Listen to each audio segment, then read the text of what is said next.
तो दोस्तों WWE superstar Cody Rhodes के लिए रेसलमेनिया 40 में जीतना बेहद जरूरी है। ये बात कई कारणों से जरूरी है क्योंकि कोडी रोड्स की स्टोरी का बड़ा ही महत्व है। अगर ऐसा नहीं होता है तो ये कोडी रोड्स के साथ ही कंपनी के लिए बेहद नुकसानदायक होगा। ऐसा इसलिए क्योंकि ये इससे खुद रोमन रेंस को भी परेशानी होगी। आइए आपको बताते हैं कि 3 कारण जिनके आधार पर कोडी रोड्स का रोमन रेंस से रेसलमेनिया 40 में हारना WWE को काफी नुकसान पहुंचाएगा। दोस्तों वो बताने से पहले नमस्कार, WWE डबल धमाल में आपका स्वागत है। तो दोस्तों रेसलिंग से जुड़ी हुई ताजा अपडेट के लिए चैनल को सब्सक्राइब करें क्योंकि ये फ्री है और यहाँ आपको हर प्रकार की रेसलिंग जगत से जुड़ी हुई ताजा अपडेट मिलती है और मिलती रहेंगी। तो चलिए दोस्तों वीडियो को आगे बढ़ाते हैं और बात करते हैं इस मेन इवेंट के बारे में कि कोडी रोड्स का जीतना क्यों जरूरी है और अगर वो नहीं जीतते हैं तो फिर क्या होगा। दोस्तों बात करेंगे पहले कारण का। कोडी रोड्स ने रेसलमेनिया 39 में रोमन रेंस को उनकी अनडिस्प्यूटेड WWE यूनिवर्सल चैंपियनशिप के लिए हराने का कोशिश पूरी की थी, लेकिन उन्हें सफलता नहीं मिली। रोमन रेंस ने यह मैच चीटिंग से जीता था। इस हार के कारण कोडी रोड्स के किरदार पर काफी असर पड़ा था।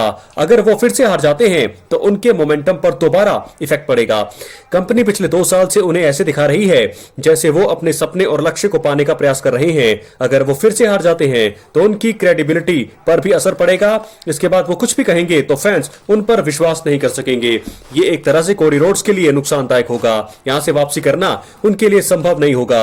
इसलिए कंपनी को उन्हें हारने के लिए बुक नहीं करना चाहिए। यहां पर जीत होनी चाहिए कोडी रोड्स की। अब हम बात करेंगे दूसरे कारण का। दोस्तों आपको बता दें कि कोडी रोड्स के फिर से हारने पर फैंस किसी भी स्तर तक जा सकते हैं। फैंस भी चाहते हैं कि कोडी रोड्स अपनी स्टोरी को खत्म करें, लेकिन अगर ऐसा नहीं होता है तो इससे चीजें काफी खराब हो सकती हैं। यहां यह कहना बड़ी बात नहीं होगी कि फैंस बवाल कर सकते हैं। फैंस रोमन रेंस के साथ ऐसा पहले भी कर चुके हैं। यह बात और है कि पिछली बार चीजें सिर्फ रोमन रेंस को बू करने तक ही सीमित थी। ऐसा एक पल रेसलमेनिया 33 के बाद रो में हुआ था, जहां फैंस ने रोमन को इतना बुरी तरह से बू किया था कि उन्हें बीच में ही रिंग से जाना पड़ा था। यह भी संभव है कि फैंस पूरी तरह से रोमन रेंस के खिलाफ हो जाएं और रेसलमेनिया 40 के बाद शो को हाईजैक कर लें। ऐसे में कंपनी कोई भी इस तरह का कदम नहीं लेना चाहेगी जहां चीजें काफी ज्यादा ही बुरी हो जाएं। तो ऐसे में यहां पर कोडी रोड्स को हराना उनके लिए नुकसानदायक हो सकता है। अब हम बात करेंगे तीसरे और आखिरी कारण का। तो दोस्तों बता दें कि WWE अब तक ऐसे ही इशारे दे रही है कि रोमन रेंस का अगला बड़ा मुकाबला रेसलमेनिया 41 में द रॉक के खिलाफ हो सकता है। अगर ऐसा होता है तो कोडी रोड्स को रेसलमेनिया 40 में हराने के बाद रोमन रेंस इस टाइटल को समरस्लैम 2024 या फिर रेसलमेनिया 41 में तक अपने पास रखेंगे। रोमन का शेड्यूल पार्ट टाइम वाला है।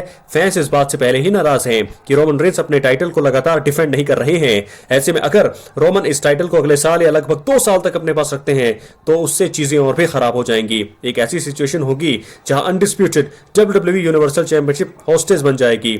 इससे न सिर्फ चैंपियन बल्कि चैंपियनशिप को भी नुकसान पहुंचेगा। ऐसा करके कंपनी को कोई भी फायदा नहीं मिलने वाला है। तो इस सिचुएशन में रोमन रेंस को रेसलमेनिया 40 में नहीं जीतना चाहिए। कोडी रोड्स का हारना इसी कारण एक नुकसान करा सकता है। तो दोस्तों इस प्रकार 3 बड़े कारण कि क्यों कोडी रोड्स के रोमन रेंस के खिलाफ चैंपियनशिप मुकाबले में हारने से WWE को नुकसान होगा। तो दोस्तों वो तीनों कारण हमने आपको इस वीडियो में बताए हैं। क्या है आपकी राय? अपनी राय कमेंट बॉक्स में जरूर दें और अगर आप चैनल पर नए हैं चैनल को सब्सक्राइब करें क्योंकि ये फ्री है और यहाँ आपको रेसलिंग जगत से जुड़ी हुई ताजा अपडेट मिलती है और मिलती रहेंगी। इसलिए वीडियो को लाइक करें, शेयर करें, चैनल को सब्सक्राइब करें। तो दोस्तों रेसलमेनिया 40 यानी कि परसों रोमन रेंस और कोडी रोड्स का मुकाबला होने वाला है। मेन इवेंट में रोमन रेंस के खिलाफ कोडी रोड्स को अपनी स्टोरी खत्म करनी है। अगर वो नहीं करते हैं तो फिर बहुत सारी चीजें खराब हो सकती हैं। क्या है आपकी राय? अपनी राय कमेंट बॉक्स में जरूर दें। कोडी रोड्स का जीतना बेहद जरूरी है। Must win for Cody Rhodes 2024। क्या है आपकी राय? अपनी राय कमेंट बॉक्स में जरूर दें। मिलते हैं अगली वीडियो में। बहुत बहुत धन्यवाद।